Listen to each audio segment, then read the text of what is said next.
মৰিয়নিত উন্নয়নহীনতাৰ বাবে চৰম সিদ্ধান্ত গাঁওবাসীৰ। ভোট বৰ্জনৰ লগতে ৰাজনৈতিক নেতাৰ প্ৰৱেশ বাধা গাঁওবাসীৰ। বছৰ বছৰ ধৰি উন্নয়নৰ মুখ নেদেখা এখন গাঁও গন্ধিয়া মিচিং গাঁও। পথৰ দুৰৱস্থাৰ ফলত এই গাঁৱৰ ৰাইজে বছৰ বছৰ ধৰি বোকা পানী গছকি অহা যোৱা কৰিব লগা হৈছে। লগতে এটুপি বিশুদ্ধ খোৱা পানীৰ বাবেও হাহাকাৰ কৰিবলগীয়া হৈছে। স্থানীয় বিধায়ক, বিভাগীয় মন্ত্ৰীৰ লগতে বিভাগীয় কৰ্তৃপক্ষক বহুবাৰ অনুনয় বিনয় কৰিছিল যদিও আজি পৰ্যন্ত গাঁওখনে উন্নয়নৰ মুখ নেদেখিলে। যাৰ ফলস্বৰূপে আজি গাঁওবাসীয়ে ল'লে চৰম সিদ্ধান্ত। গাঁওখনত ৰাজনৈতিক নেতাৰ প্ৰৱেশ নিষেধৰ লগতে আগন্তুক ভোট বৰ্জনৰ সিদ্ধান্ত ল'লে।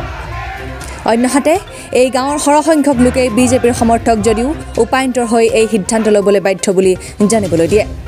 মৰিয়নিৰ পৰা বীৰেন তাঁতীৰ প্ৰতিবেদন। সকলোৱে সমূহ গন্ধিয়াবাসী ৰাইজে আজি উপস্থিত হৈছোঁ। ইয়াত কোনো দল সংগঠন নাই। আমি খুব আৱেগত ওলাই আহিছোঁ। আজি বছৰ বছৰ ধৰি আজি 15-20 বছৰ 25 বছৰ ধৰি আমাক যি প্ৰতিশ্ৰুতি দি আহিছে যে গন্ধিয়া গাঁৱৰ ৰাস্তাটো বনাই দিম। কিন্তু আজিলৈকে আমাক বনাই দিব নোৱাৰিলে।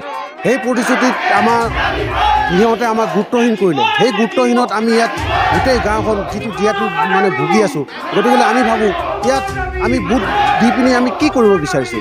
গতিকে আমি সমূহ গন্ধিয়াবাসী ৰাইজে আমি ন্যায় যুঁজত নামিছোঁ।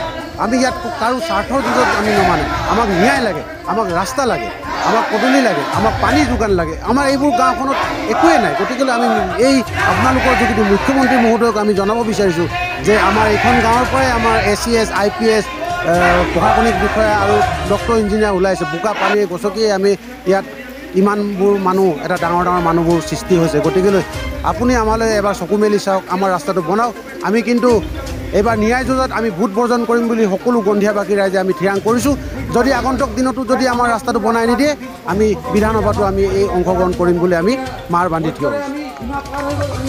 আমি ভোট নিদিওঁ মানে আমাক ৰাস্তা লাগে। আমাৰ ৰাস্তা আপোনালোকে চাওক কেনেকুৱা ৰাস্তা।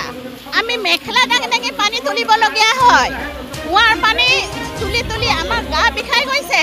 পানীৰ ব্যৱস্থা নাই, ৰাস্তা ব্যৱস্থা নাই। বেয়া পাইছে কি কওক? মন্ত্ৰী MLA আহিলে ৰাস্তা দিম, পানী দিম কিয় আজি পৰ্যন্ত এটোপালো পানী দিয়া নাই? এইটো আমাক লাগে। এইকাৰণে আমি খুব বেয়া পাইছোঁ। আগন্তুক নিৰ্বাচনত আমি ভোট পৰ্যন্ত কৰিম।